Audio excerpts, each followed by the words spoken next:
Good morning, and welcome to First Jefferson Unitarian Universalist Church of Fort Worth, Texas. I'm your lifespan religious educator, Thomas Earthman, and today we're going to be having a very special worship service celebrating the winter solstice. It's brought to you by your Children and Youth Religious Exploration Council. Now, while it's not ideal to do so, we're holding this service virtually out of concern for the most vulnerable people, both in the congregation and out in the community, until we get the novel coronavirus under control. We appreciate you taking the time to watch, and we hope that the added convenience of a recorded program helps to offset how much we miss gathering together, both in our sanctuary and our fellowship hall. Let's begin with some music. Our instrumentalist today is Trevor Costello.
Now Trevor will join his mother, our Children's and Youth RE Council chairperson, Mary West, as she gives us our chalice lighting for the morning.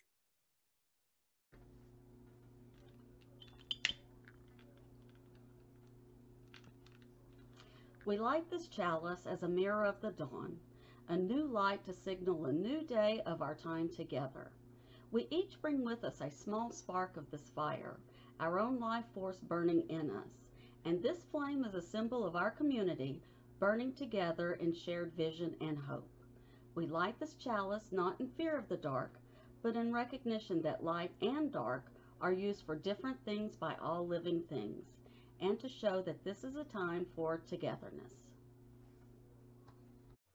Our opening hymn this morning is sung by Della, Cassie, and Lily, and it is number 189, if you happen to have a hymnal at home, Gathered Here.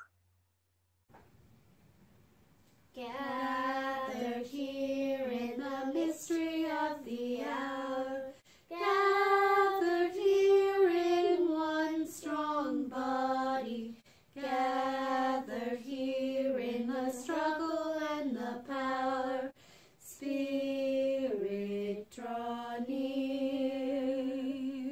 Gathered here in the mystery of the hour, gathered here in the mystery of the body, gathered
We have some pretty great traditions here at First Jefferson, and we have those because we understand the pattern. We know that the year is going to go from light to dark and then light again. Human beings weren't always so sure about the predictability of the universe. It took a long time to understand that this is what happens every year. We're actually kind of lucky to live in a time when people have already figured out why the seasons change. You see, it didn't happen all at once. And people found it comforting to turn the pattern that they did see into seasons and celebrations. People from cultures across the world celebrate both the summer and winter solstice, but midwinter is often given a more somber and sacred tone. People come together to celebrate the remains of the harvest and to tell stories of the departed and of victories and of losses, and to trade gifts and bring hope.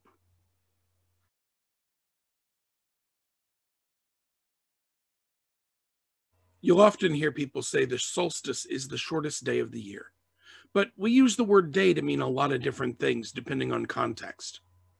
So really, the solstice is the day that has the shortest amount of light and the longest night.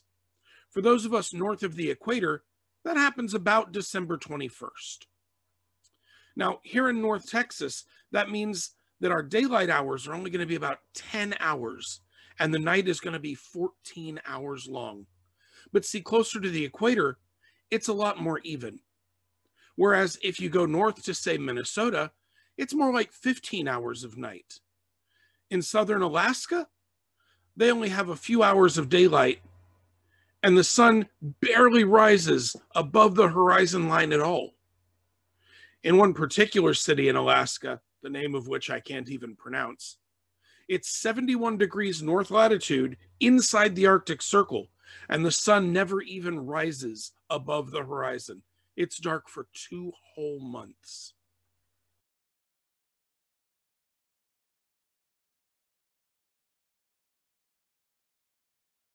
Speaking of Alaska, I know a story told by the indigenous people along the Pacific coast from Alaska down to Oregon. According to their story, a long time ago the world was in total darkness. It didn't start that way, but people were having trouble remembering the lights. It was very difficult for anyone to hunt or fish or gather berries for food.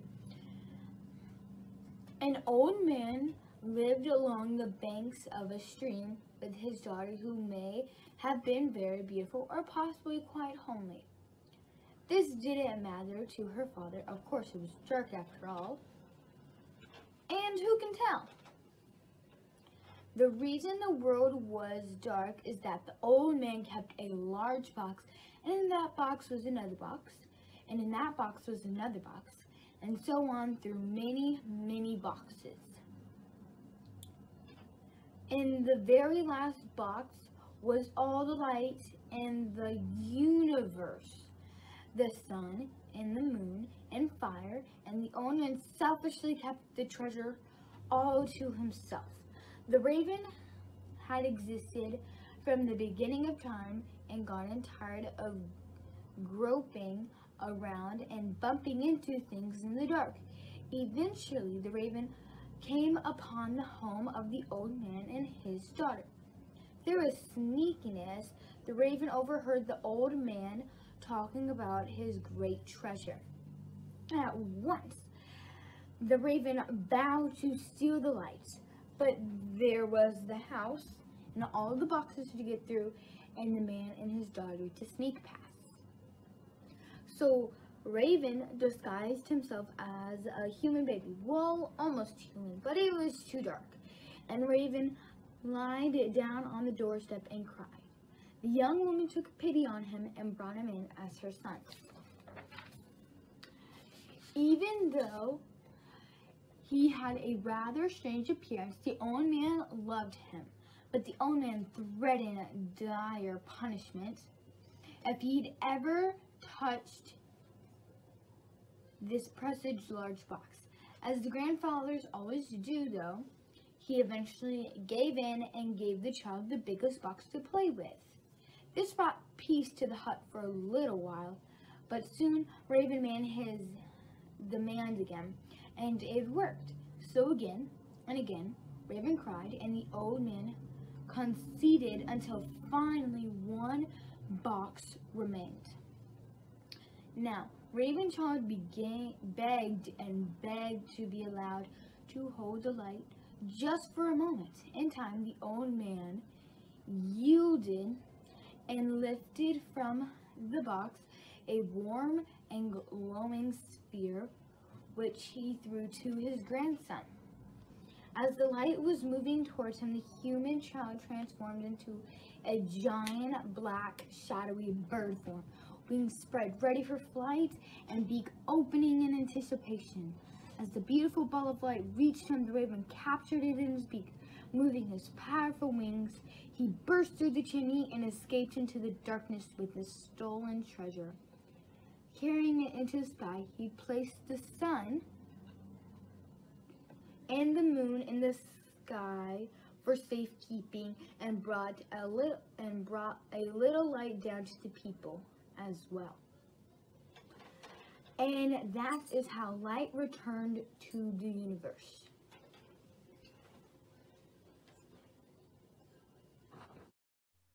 Thank you so much for that story, Addison. And now, Jillian will tell us about some of the traditions practiced in Europe.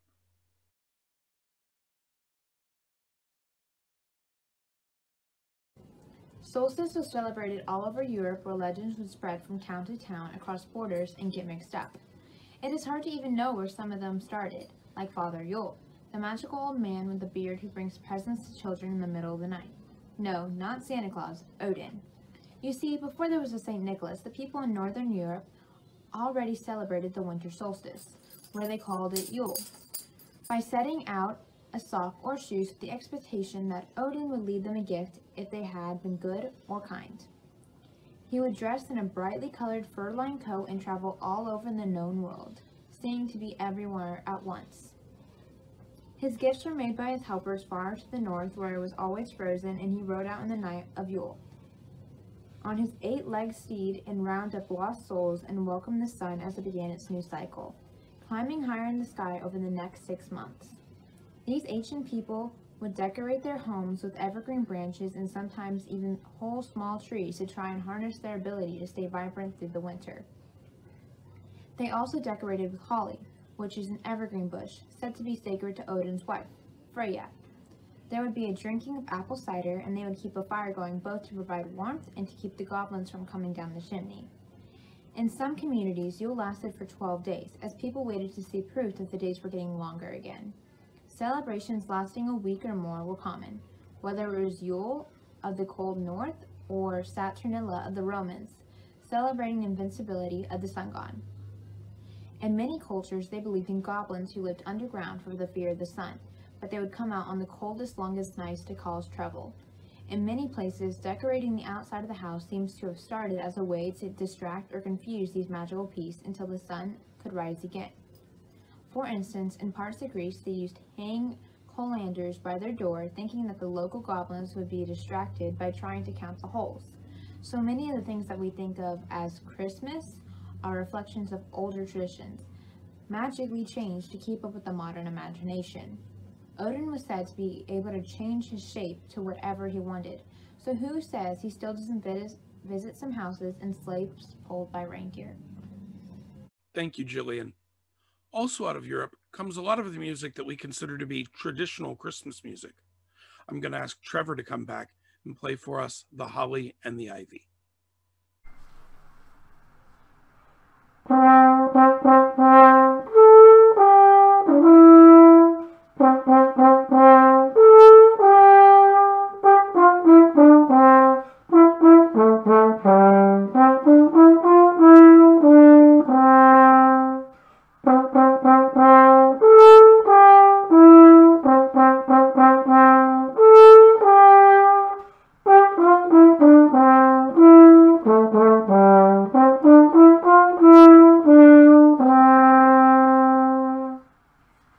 Thank you for that, Trevor. Now I'd like to take you to the other side of the world, the Pacific Ocean to be precise, and a story from Polynesia. Eliza?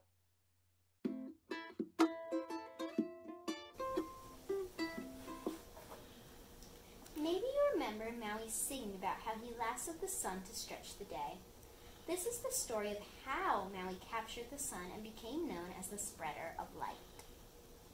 A long time ago, on a lush green volcanic island in the Pacific Sea, though we've forgotten just which one, lived Maui, a young hero with magic powers. Maui and his mother, Hina, lived in a cave near an ancient volcano, not far from a golden beach. Every day, Hina pounded out wet bark cloth called kappa on a long wooden board and cooked food while Maui fished, throwing his nets wide into the sea. Over time, they noticed that the sun had started racing across the sky so fast that Hina could not finish her work. "Why is the sun in such a hurry?" she complained to Maui. "The kappa won't dry and the callow and sweet potatoes are withering in the garden. What can we do?" Maui thought and thought. The longer he thought, the angrier he got. "I'll show the sun who's Luna here." Luna means boss in Hawaiian. So he shimmied up a palm tree and pulled thick fibers from coconut husks to braid the rope using needles of the silverwood plant. Maui began to weave the ropes into lassos. When it turned nighttime, Maui crouched near the edge of the volcano Halakala, where he knew the sun would climb into the sky and carefully set his nooses. All was dark and quiet, but just as he began to fall asleep, he heard the loud screech of the rooster. The wind blew, the earth began to crackle with warmth, and there, advancing slowly like the tentacle of an octopus, stretched the first ray of sun, spreading amongst the trees, until it stepped right into the first noose. The gold beam flashed with surprise, but it was too late. The sun could not cease his majestic roll across Halakala. The second sun leg slowly reached into its trap, then a third, then a fourth, until finally the 16th leg heaved itself brilliantly over the mountain and sank into the last noose with a mighty explosion. Fire flew everywhere. The sky was bright with sparks. The sun was burning mad. Maui sprang up laughing and reeled in all the ropes and tied them snugly to a tree. The sun flared furiously, roaring a battle cry loud and hot as bursting lava. "Let me go!" The sun screamed, spitting fire. Maui fell back, scared at first. Then he remembered his magic hook, and he was determined to win. "You'll do as I say," he cried, waving the hook. With a long leap forward, Maui pounded the sun with his weapon. Slowly the sun began to dim, little by little, until he barely glowed. "All right, Maui," said the sun with a dull flicker. "What do you want?" Maui was triumphant. "From now on, you must move more slowly across the sky so the fruits and vegetables can grow ripe, and my mother can work and bask in your light." This command irritated the sun, who chafed ignorantly at his rope, scattering little embers all around. He groaned, "What about just some of the time?" And Maui, delighted with his victory, agreed the sun should go fast 6 months of the year and slow the other 6 months, making the winter and summer seasons. Now, we hope you enjoyed this story and are being very well behaved so that Santa can put you on his nice list. Goodbye. And so it is that cultures from all over the world mark December the 25th as a special day on their calendar, a day for stories and gifts and hope. I want to extend a special thank you to all the parents who helped out with getting these recordings to me. I want to thank Reverend Annie for giving me this chance to put together something, even though we couldn't be exactly sure what that something was going to end up being. Thank you all so much for tuning in and spending this time with me. And do remember, the sun will come up tomorrow. You can bet your bottom dollar.